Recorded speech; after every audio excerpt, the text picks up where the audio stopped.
Hi, I'm Reverend Wendy Craig-Purcell here at the Unity Center in San Diego. Thank you so much for watching today. If you'd like to support the work that we do here, please consider making a contribution. Go to our website. It's easy to do. Thank you in advance for that contribution. Reverend Wendy presents a talk that explores and expresses the truths of unity, and that there are real-world practical things that we can do to deepen our experience of spirituality and help us in our daily lives. Alrighty, so we are in our third week of exploring together what I'm calling 7 spiritual sticking points.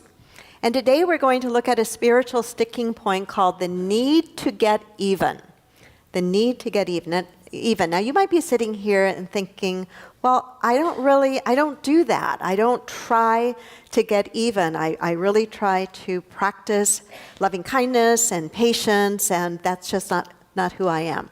I invite you just to kind of sit and listen, because I think that for many of us, there are still at least some occasions in which we notice a certain kind of energy arising in us, an energy that might arise in us when something has happened where we feel angry, and we take a look and say to ourselves, what's getting triggered when I am angry? What are the thoughts I am thinking? How am I feeling? Is there something that arises in me where somehow, even for a fleeting moment, I feel like, I'd like to even the score here. I'd like to return the favor, and maybe return it with a little bit of interest. So we'll just explore, and we'll make it safe to explore. So there's a sky cap who is checking in a customer, a traveler who has a lot of luggage and is in a hurry to get to wherever he's going. And he's taking it out on the sky cap. He's particularly rude. He's impatient. It's as if the sky cap can't do anything right to satisfy this customer. And finally, his ticket's processed, his bags are sent out onto the conveyor belt, and the sky cap gives him his boarding pass, and he's ready to go. The next customer comes up and couldn't help but notice the absolute beautiful customer service that the sky cap was giving the previous very rude customer. And he takes a few moments to compliment him on it and to say, I don't know how you maintain that patience and how you were so kind when he was so rude and unreasonable to you. The sky cap's response was, not a problem. And the customer says, well, where's he going? And the sky cap says, well, he's going to Dallas, but his bags are going to New York. Okay, so let's get honest. What is it that makes us laugh about that? Because I laugh about it too. I laugh at what is it that's making us laugh? It's a clever way to do what? To kind of get even. And if we are genuinely honest with ourselves, there's a part of us that takes a little bit of satisfaction in that, right? Now, I don't think that's a true story, although it could be. It could be. Anytime my bags don't arrive at my destination, I remember this story. I think I'm usually pretty nice when I go up to the counter, but maybe it's not received that way. Who knows sometimes, right? This next one actually is a true little story that I had read about many years ago in one of those little blurbs in the Reader's Digest. And it's about a woman in her 60s who's in her beautiful Mercedes-Benz car waiting patiently in the parking lot for a car to pull out so she can pull in. Kind of like the holiday season where you just figure you're going to sit there and wait until the person pulls out. And so she waits her turn, and just as she's ready to pull in, a bright red, shiny, brand new convertible pulls in front of her and takes her spot. And she is so angry, she leans on the horn and she hollers out at the driver of the red car, "I've been waiting for that spot. Didn't you see me waiting?" And it's a young man in the brand new red convertible, and he just looks at her and says, "Hey, Grandma, that's what you can do when you're young and fast." Well, she's furious, so angry that she steps on the gas and rams into the back of his brand new car and says to him, "And that's what you can do when you're old and rich." Okay, I like that one too. I think, chutzpah, lady. And then I go, but wait a minute. That's really not too cool. That's not too cool, even if I didn't do it, and it's not a story about me. What is it in me that takes even momentary satisfaction in that? And if you can't relate to those, maybe you can relate to an experience that we've all had, I'm sure. We're driving on the freeway, and somebody's tailgating us, and we feel the irritation going in us because we can tell that they're just wanting us to go faster, and we're already going the speed limit or slightly over. And eventually they get so impatient and annoyed that they pull out from behind us and pull right ahead of us, and they give us the finger, and we are inclined to return the favor with a less than supportive hand gesture. And then they pull in front of us, and then we pull up. Can you relate? Have you ever done it, or ever seen it, or ever been tempted to do it? What would happen if instead of responding with a less than supportive hand gesture, we could genuinely rise to the place of waving, giving them all of our fingers, genuinely waving with no motive of getting back, but kind of with the energy of a prayer, of blessing them safely on their way. Mahatma Gandhi said, and he was borrowing a bit from Jesus, Mahatma Gandhi said, an eye for an eye makes the whole world blind. Didn't your mother or father or an aunt or an uncle ever say to you, 2 wrongs don't make a right. 2 wrongs don't make a right.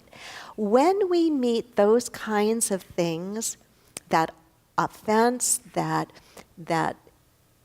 impatient or rude driver on the freeway, that difficult person that somehow slighted us or offended us or done something that's really gotten us irritated, when we return and respond in the same fashion, we are locking ourselves. It is a sticking point because we are locking ourselves to that level of consciousness and that level of behavior. And I believe that those of us in this room are really committed to living our lives at a much higher vibration than that. I'm not saying it's always easy to do, and I'm not saying that I always do everything I strive to do. But knowing what it is we are trying to stretch into and holding ourselves accountable to that is a very important first step. An eye for an eye not only keeps a whole world blind, it keeps us stuck at that level of responding to one another. At that level of responding to one another. Awakening spiritually is a huge responsibility. Awakening spiritually is an admission that we are going to live our lives from a different way of being, that we're going to expect more of ourselves. In other words, when something like that happens, that we're going to respond not in like kind, but we're going to respond out of that which is highest and best in us. Jesus gave us the answer of how to do that. He told us when someone strikes you on the cheek to do what? Turn to him the other cheek. Turn the other cheek. He taught when somebody takes your cloak, when somebody takes your cloak, give him your shirt. When somebody asks you to go 1 mile, go 2 miles. He is not saying be a doormat. That's not what the teaching is about. What the teaching is about is to rise above those irritations, those annoyances, those petty things that happen, to rise above it so that we are showing up differently in the situation, and so we are contributing to the overall consciousness in a slightly higher way. If all of us always treated those kinds of things on the same level in which we receive them, would we ever move forward as a human species? No, we really wouldn't. We wouldn't. So I found myself as I was going over my notes last night. I always spend some time on Saturday, even though everything's already in the book and ready to go and has already been looked at throughout the week. I found myself saying, okay, but there is a piece that I still struggle with personally in all of this. And it is the piece of, all right, I am in full agreement and hold myself to going beyond the idea of ever trying to even the score. But what does that mean then in terms of justice? Because justice is also important to me. Nod your head if it's important to you. And there's a piece of it that almost seems a little paradoxical or a little like, well, how do you hold both of those? How do you turn the other cheek? And then where is there, or is there a place for justice? And I do believe there's a very important place for acts of justice. And so as a family, Jennifer, our daughter, and John and I were talking about this last night, and I said, this is what my talk is tomorrow. When you think of revenge, when you think of justice, what do you think of? And we had this great conversation, and I want to share a little bit of the insight that came as we explored this together as a family. We talked a little bit about how revenge or getting even seems to be or tends to be more quick and more reactionary. Our button gets pushed somehow and we're irritated, we're annoyed, that part of us that laughs when the sky cap sends the bags in the opposite direction of the traveler or the woman rams the car. It's reactionary, it's a quick, okay, a momentary satisfaction. And sometimes, not always, sometimes it may even be about, in revenge, trying to hurt the other party in a similar way that we feel like we've been hurt. Somehow at a very primitive basis, feeling like if we do that, then our hurt won't be so hurt, if we can somehow see them suffer. And then we were talking about, okay, well, yeah, there's that, but what do you do when there are true wrongs that happen? And we got clearer around justice seems to be more linked with criminal activity, right? Something that at least a third party would look at and say, that is criminally wrong. We are in general agreement as a human species that whatever that was, that is a criminal offense. It's not a personal slight, it's a criminal offense. And justice seems to be about seeking some sort of retribution or seeking some sort of being made whole in the midst of a generally agreed upon wrong that has been done. Is this making some sense? And we were reflecting upon that within our own family. Because personally, in our family, there was a situation that had occurred that was a very painful situation in the family, a very traumatic one. And at one point, we explored deeply as a family, do we bring this through the criminal justice system? And ultimately, the decision fell upon one person in the family, and that one person in the family wanted to do that. And as we talked about that, what was clear was the motivation behind seeking justice was very different than a motivation of revenge. It was not about trying to hurt the other. It was about the opportunity to be heard. The opportunity to say, this is what happened to me. This is how I felt about what happened to me. And the hope that in the opportunity to be heard, I might be made whole emotionally. Can you feel the difference between those two kinds of endeavors? Now, certainly a person could move through the justice system with a legitimate criminal offense and come at it with a vengeful energy and attitude. But it doesn't automatically equate that one feels that in order to go into that process. I hope this is making some sense because I think the nuance of it is a very, very important nuance. And I think it's important because sometimes in metaphysics what we do is we get so very black and white, we're looking for that cosmic loophole. We're looking for a reason to say, well, it really isn't so, and therefore I can let myself off the hook.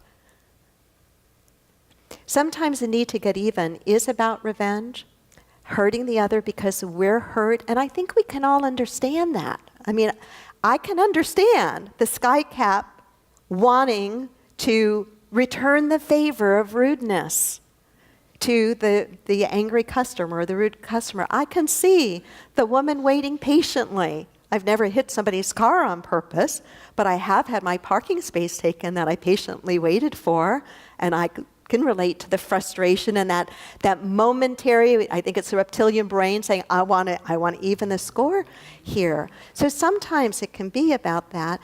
Sometimes, though, the energy is more about we're trying to make ourselves more on an even par, as if we're trying to lift ourselves up to wherever we think the other is, and if we can't lift ourselves up to where we think the other is, we're going to pull the other down to where they've made us feel.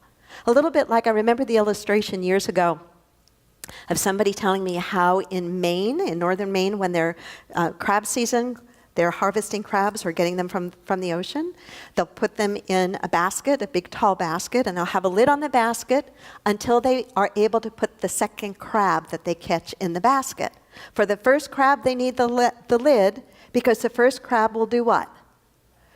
Climb up and out, because usually it's like a wicker kind of basket, so they'll climb up and out. But as soon as they catch a second and put the second one in, they can get rid of the lid.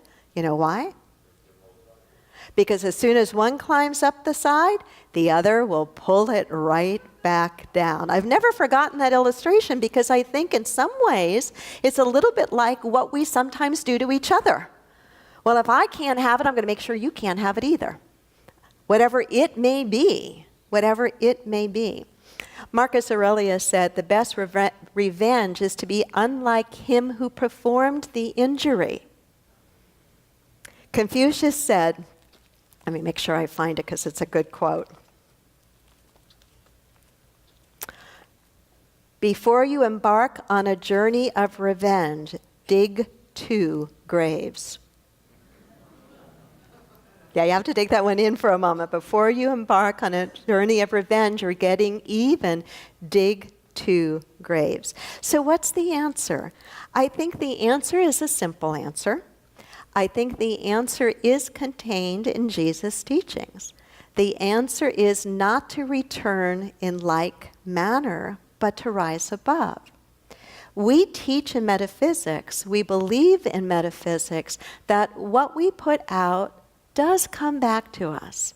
If we live in an energy of anger and meanness and cruelty and judgmentalness, and that's our predominant way of being in the world, we're going to find that we attract lots of rude drivers and awful experiences, and as Pema Chodron, the Buddhist teacher, would say, many opportunities to practice waking up and healing.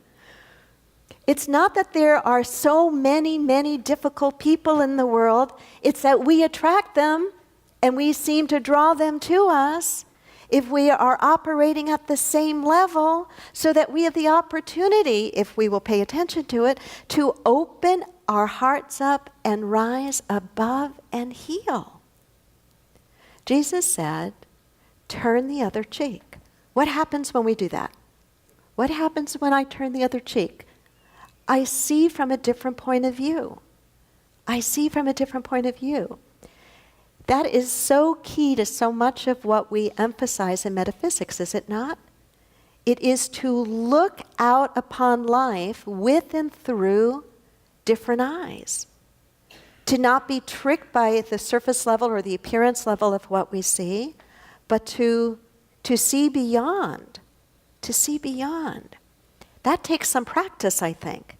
It takes catching ourselves when we feel that irritation and that anger arising, that feeling of, I didn't deserve that. How many of you can relate and have felt in the last year an experience of, I didn't deserve what just came my way? Raise your hand. I think if we're honest, we're all on the receiving end of those kinds of things from time to time. But if we choose to turn the other cheek, meaning to look at them differently, we might find it easier to make a better choice or a different choice. When we feel that anger coming up, when we feel that, boy, I didn't deserve that, I feel offended, or I feel slighted, or I feel judged, I just want to even the score, we do what we always do as our first step. We stop for a moment. We stop. We take a breath. We take a breath. We say, it's all right for me to stop playing God here. It's all right for me to stop playing God here. I am not not the karma police. Say that with me. I am not the karma police. What goes around does come around. What goes around does come around. The law of karma does not need us to make it work. You and I do not need to play that role. And I believe to the extent that we play that role, we are contributing to keeping the whole world blind.